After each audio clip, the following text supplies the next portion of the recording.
Hello, welcome to My Spiritual Sanctuary. My name is Sandra. How is everybody doing this evening? We are now moving forward with Spiritually Speaking on Sunday evenings with Sandra. We are going over Hermetic Philosophy and we'll be going over the law of number 4. This evening, if this is your first time joining me, I want to say welcome. We're glad to have you. And if you have joined me before in the past, I want to say thank you so much for coming back. We're glad to have you. So what we do here on Spiritually Speaking with Sandra on Sunday evenings is we talk about the Hermetic philosophy and the Hermetic principles a little bit. And that is to help us through the coming months and years ahead so that we can be in alignment with the divine in our futures and manifest those things into our lives that are for our highest good. And we can be the best people that we can be, and we can have a future that's filled with wishes, goals, and dreams. Okay, so it is to help you to have a higher vibe in life and to have those things that you desire. So if you have been here before, you know that we go over each law on a Sunday evening. And so tonight we're going to go over law number 4. And that's the principle of polarity. Now, if this is your first time, then what I would like to suggest is going back over the first 3 laws and the introduction, so you have an idea of exactly how they build on each other. And I talk a little bit about each law, and I will talk a little bit about the previous laws on this particular evening as well. So I would highly recommend that you go back to the other weeks, watch those videos, and then watch this one, okay? Now, if you're moving right along with me, then let's go ahead and get started on principle number 4, the principle of polarity. So the principle of polarity states that everything is dual, everything has poles, everything has its pair of opposites. Like and unlike are the same. Opposites are identical in nature, but different in degree. Extremes meet, all truths are but half-truths, and all paradoxes may be reconciled. So what does that mean? That means that everything of likeness has 2 polarities to it, and therefore hot and cold are the polarity of each other, and based on the degree of vibration determines where does hot start and cold start. Okay, where does hot stop and cold stop? So there's varying degrees of each polarity. Okay, and so therefore they're on the same continuum. Okay, now let's say we're talking about love and hate. Okay, so love is on one spectrum, hate is the other. But where does love stop and hate pick up? And where does hate start and love pick up? So you see there's different degrees.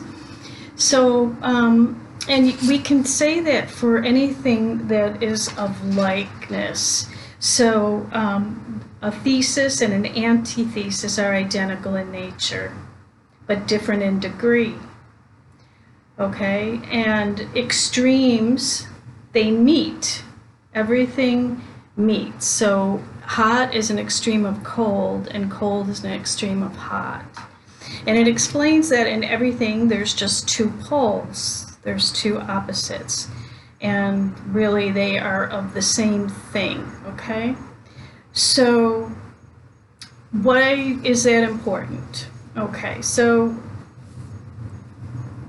if we are wanting to manifest something into being, where it really gets interesting is when we talk about spirit and matter. Okay, they are just like hot and cold.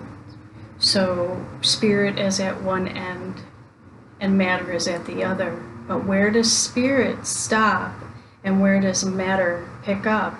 And where does matter start and spirit pick up? Okay? Same thing with, let's say, heaven and hell. Heaven is one spectrum, hell is at the other spectrum. And where does one start and one stop? Okay, so there's various degrees of both. And so when we're talking about the fourth Hermetic principle of polarity, it embodies the truth that all manifested things have two sides to it, okay? And the way to create and manifest is to understand what the polarities are and where you can meet one with the other one. Everything is and it isn't at the same time, okay? There are limits and the unlimited. Where does limiting and unlimited start and begin? So, for the student, it is the fact that enables the Hermetist to transmute one mental state into another along the lines of polarity. So, if you move the lines of polarity from a spirit state to matter and then matter to spirit, your manifestation ability becomes more powerful. You have more control over what state you're in order to manifest what you would like, okay? So if you're in anger and you are in peacefulness, where does anger end and peacefulness begin, so that you can start to move, on that spectrum closer to the desired state, okay? And that, my friends, is all about manifestation. So it says, it is this fact that enables the Hermetist to transmute one mental state into another along the lines of polarization. Things belonging to different classes cannot be transmuted into each other, but things of the same class may be changed, that is, may have their polarity changed. Thus, love never becomes east or west, or red or violet, but it may often does turn into hate. And likewise, hate may be transformed into love. So by changing its polarity, you can change the state. Courage may be transmuted into fear and the reverse. Hard things may be rendered soft.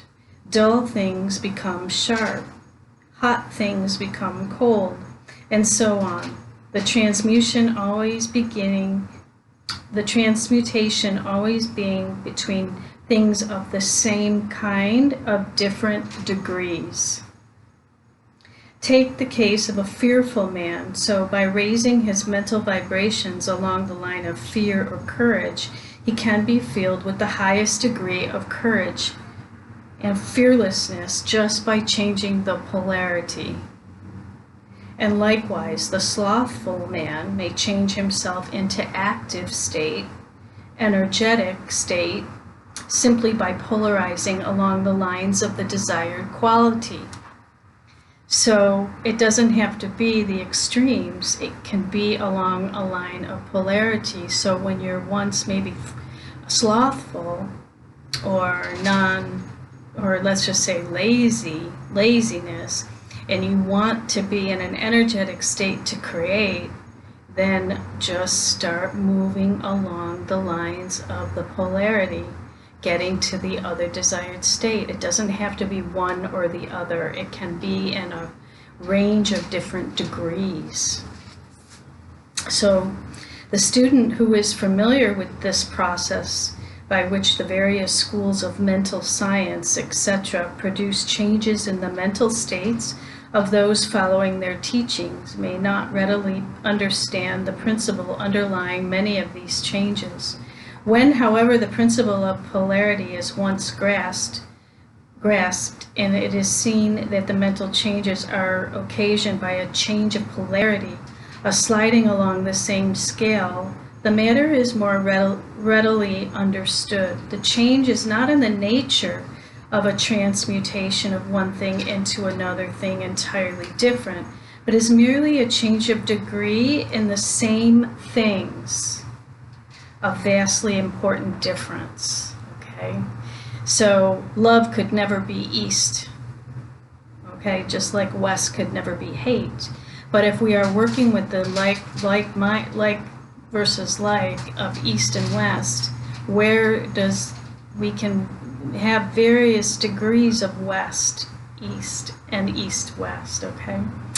And when it becomes profound is when we start to transmute things like a healthy state of health versus illness, okay? Healthy versus unhealthy, okay? At what point are we healthy? At what point are we unhealthy? And what are the various degrees of that? On a continuum, we gently move towards the healthful place, helpful place that we want to be. So it helps us mentally prepare for the desired state that we want to achieve moving forward in our life, okay? And once we have that knowledge in our mental state, then we can change just about any belief system, emotion, attitude, and we can begin to manifest into form those things that we want to bring forward in life just by recognizing polarity, okay? So it is a huge part of vibration as well. So it also says, so the student will readily recognize that in the mental states as well as in the phenomena of the physical plane, the two poles may be classified as positive and negative respectively. Thus, love is positive to hate, courage to fear, activity to non-activity, and it will also be noticed that even to those unfamiliar with the principle of vibration, which we talked about last week, the positive pole seems to be on a higher degree than the negative and readily dominates it. The tendency of nature is in the direction of the dominant activity of the positive pole. So we always want to be moving towards that positive polarity of the negative polarity.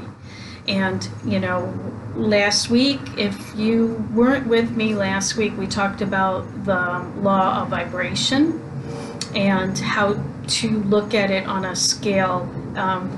We looked at the book Power versus Force and the map of consciousness and how to map out the emotional states and what number degree is each emotional state. So if you can raise your vibration on that emotional consciousness map, then it cancels out that lower vibrational frequency. Same thing with polarity. It's the same thing, only we're talking, on this case, like versus like on a continuum, okay, of, looking at the emotions in a polarity aspect and not a scale of ascension, okay? Because it is a hard thing to go from fear to compassion and love, or even from fear to trust, right? Okay, so, but if we look at it as fear and courage, okay, those are very similar to each other. So on a continuum of polarity, where does fear begin and courage begin, okay? And then we start moving into those in-between points where they meet, and then it cancels the lower frequencies out, okay? So that's what the law of polarity is. All right, let's see if there's anything else. Now, this book that I have loved, I've had this one, is the Kabbalion Hermetic Philosophy, and it is by the Three Initiates. So it's the Yogi Publication Society, Hermetic Philosophy. And I don't know if it's available anymore. I've had this book for a very long time. So it was written in 1940. So this has, been around a long time. And I didn't buy it in 1940, but it was a part of the curriculum that I was learning when I took my training in intuitive medical intuition. So it was part of our on our reading list, but it is a great book, and it is the Hermetic Philosophy of ancient Egypt and Greece. So this is what, ancient knowledge has been brought forward from the ancients through centuries that they used back then, and it's been lost. It's been something that we really haven't brought these tools of manifestation back into our 3D world, which we really do need them right now with all of the changes that everything is going through. It really helps when we're talking about, having emotional intelligence and trying to have mental mastery.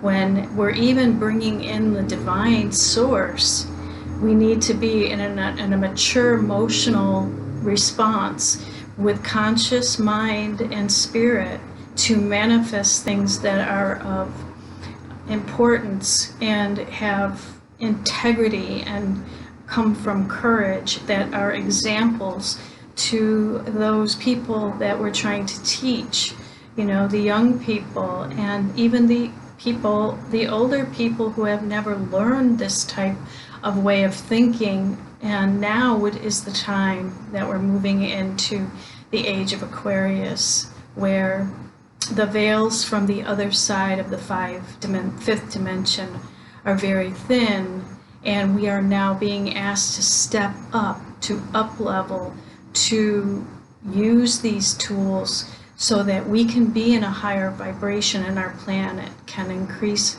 in its ascension process for all concerned. Therefore, everything benefits by the ascension process in our world and our thinking and our mental states and our emotional intelligence, and helping those to get out of the primitive, more lower vibrations that we've been seeing in our world and increasing the vibrations, and knowing how to do that on a step-by-step level so that it can be taught and others can grasp it too. It's not something that it's for just a chosen few. No, it's for everyone with the right knowledge. And once, with knowledge and understanding, we can make changes in our lives for the better and be the best manifestation of ourselves, our planet, and everybody concerned, our relationships, the work that we do, and the results that we're trying to achieve, the cause and effect. And that is going to be our law next week, is cause and effect. So I'm just going to be real brief with that tonight. I'm going to go down and enjoy the pool. So I'm just going to leave you guys with that. It's a lot to absorb, and but just think about that a little bit. And please join me tomorrow evening, on Monday evening, when I do the Master Key Manifesting Monday, because we are taking this one step at a time in the 24 weeks. Each week we go through different mental exercises and emotional exercises, spiritual. We're working on all levels to increase our vibrations, and it has a lot to do with Hermetic philosophy, so they go very well together. So please join me for that tomorrow evening and watch those videos, and then of course watch my tarot readings that are coming up next week, and look for more things coming on the horizon for 2021. So it was a pleasure and a joy to be with you this evening, and enjoy your Sunday evening. And I am going to go take a dip in the pool, and I will see you next week, all right? Namaste, my friends.